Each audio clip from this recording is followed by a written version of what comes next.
네, 오늘 5월 첫날을 맞아서 월삭 새벽 기도회로 모이게 됨을 감사를 드립니다. 이 한 달도 하나님의 은혜로 믿음의 승리를 이루게 하실 줄로 믿습니다. 네, 먼저 직전 본문들의 내용을 좀 살피는 것이 필요합니다. 우리가 바로 앞장인 민수기 20장에 들어서게 되면은 첫 달이라는 표현이 나옵니다. 그래서 이 첫 달은 무슨 첫 달인가 라고 할 때에 40년이라는 시간이 흐르고 난 다음에 첫 달입니다. 그러니까 19장에서 20장 사이에 40년이 흘렀습니다. 그래서 성경에서 이렇게 자세히 기록해 주지 않기 때문에 40년이 흘렀구나, 이것을 우리가 인식할 필요가 있습니다. 백성들은 이제 40년이 지나서 가데스 바네아에서 백성들이 반역했었습니다. 가나안 정탐에 부정적인 보고를 한 10사람이 죽었었고 250명의 지휘관들이 죽었었고 또 10,000명이 넘는 백성들이 반역해서 죽었었던 그러한 큰일이 있었던 곳이 이 가데스 바네아입니다. 그런데 40년의 광야 유랑길을 끝내고 다시 이 가데스로 돌아왔습니다. 그리고 이제 여기서 모세의 누이인 미리암이 죽어서 이곳에 장사했다, 이런 기록을 해주고요. 또 여기서 중요한 출애굽 여정 중에 중요한 사건 중에 하나는 무리바 반석에서 물을 내는 사건입니다. 물이 없어서 백성들이 또 원망을 했습니다. 이제 40년이 지나서요. 그러자 모세가 말합니다. 이 백성들이 40년 내내 이렇게 원망한 것 아닙니까? 고린도서에서는 바울이 특별하게 기록하기를 10번이나 하나님을 거역했다, 이스라엘 백성들이 이렇게 기록합니다. 그래서 광야에서 원망하다가 죽었다, 심판받아 죽었다, 그것을 특별히 기록했습니다. 그러므로 우리는 원망하지 말자, 이렇게 말합니다. 원망은 하나님께 대한 불신앙입니다. 가나안 땅에 들어가게 하겠다, 이 변함없을 약속이 있음에도 불구하고 원망하고 있기 때문에 이것은 하나님께 대한 불신앙이 되고 있습니다. 하나님을 인정하고 하나님의 존재를 인정하는 이 믿음을 기뻐하시는 하나님께서 불신앙을 가장 싫어하시는 마음인 것을 우리가 알게 됩니다. 백성들이 또 물이 없어서 원망하고 있으니까 이것에 대해서 모세의 마음이 좋지 않습니다. 그래서 물을 내게 하기는 하는데 모세가 어떻게 반응을 했냐면요, 패역한 너희여, 이렇게 말했습니다. 패역한 너희여. 여기 얼마나 모세의 백성들을 향한 그 불신의 마음, 원망하는 마음, 여기 담겨져 있습니까? 패역한 너희여, 우리가 너희를 위하여 이 반석에서 물을 내랴, 이렇게 소리를 지르는 것처럼 들립니다.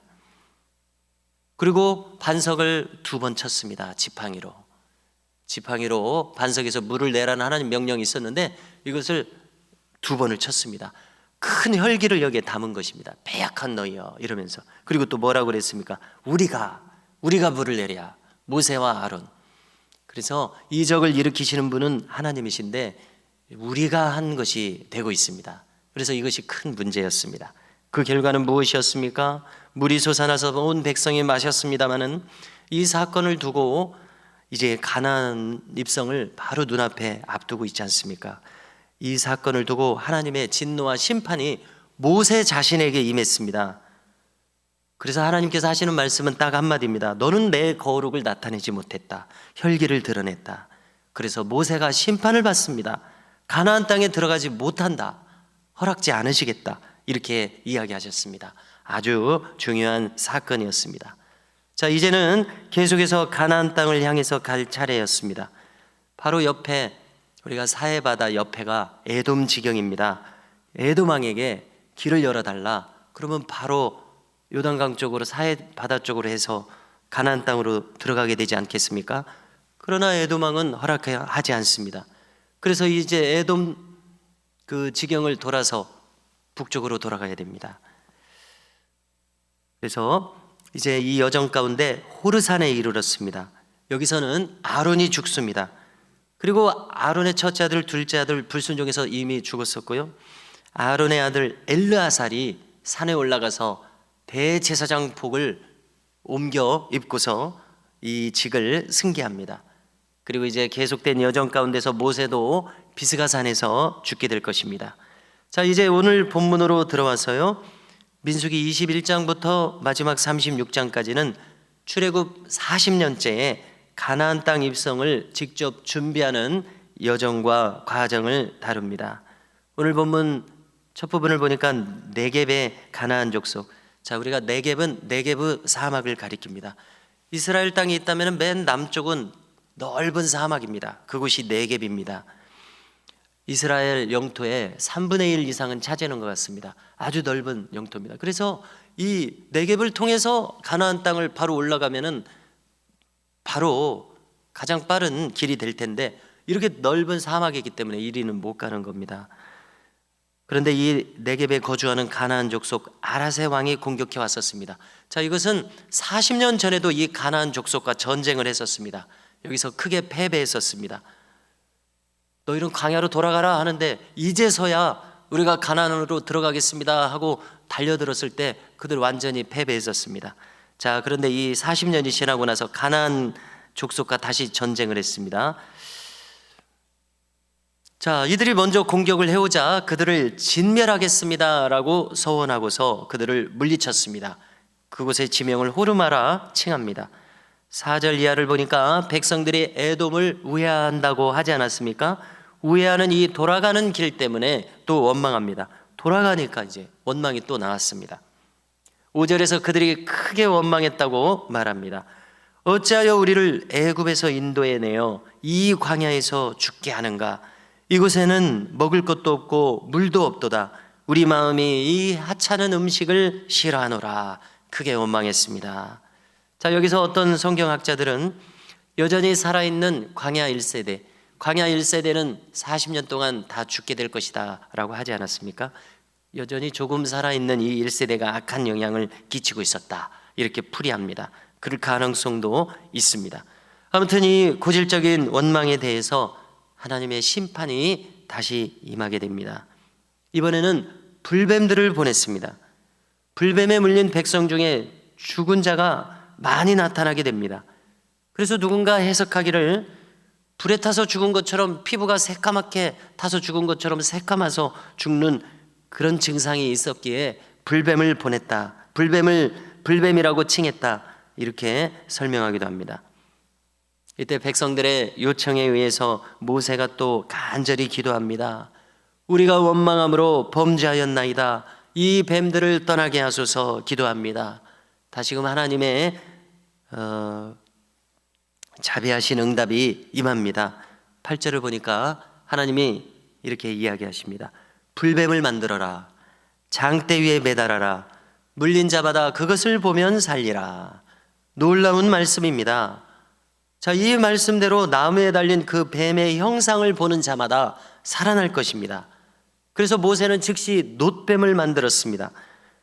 그리고 장대에 이 뱀을 매달았습니다. 이 뱀에 물린 자마다 이 놋뱀을 쳐다본 즉 살더라, 이렇게 기록합니다.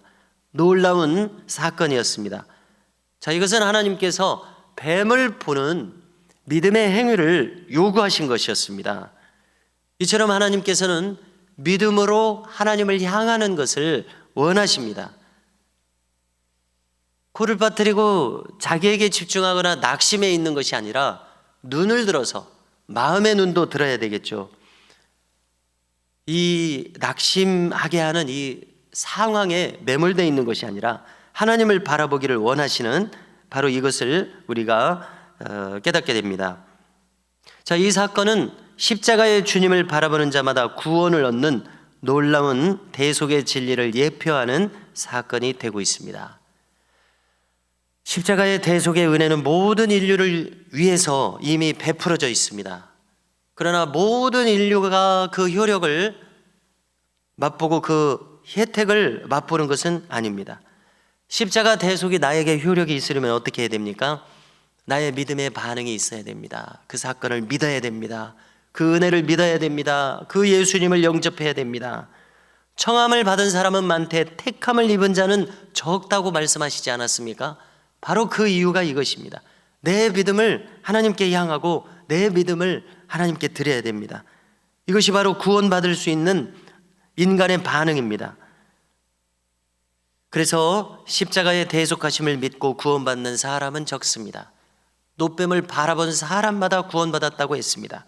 아마 그때도 바라보지 않고 고집을 부리다가 계속해서 멸망한 사람들도 있었을 것입니다. 이제 다음 내용은 길게 지명들이 나오면서 10절 가까이 모압 평지까지 도달하는 여정을 기록합니다. 자, 그 중에서 특기할 만한 사건은 브엘이라는 곳에서 하나님께서 백성들에게 물을 주시는 우물을 파게 되었었습니다. 자, 여기서 얼마나 은혜가 지극한지 노래가 지어졌다고 기록합니다. 17절에 가사가 일부 소개되어 있는데요. 우물물아 솟아나라, 너희는 그것을 노래하라, 이렇게 하나님을 찬양하고 있습니다. 자, 여정은 계속되어서 비스가산 꼭대기까지 이르는 것이 오늘 본문입니다. 자, 우물에서 물이 터져 나왔습니다. 이처럼 광야의 길은 고된 것만 있는 것은 아닙니다. 심판만 있는 것이 아닙니다. 시원한 우물물 같은 소물도 있습니다. 이렇게 하나님께서는 우리가 가는 여정에서 우리를 크게 위로하시는 일들을 허락하십니다. 신앙 여정에서 소물들과 같은 놀라운 사건들을 주십니다.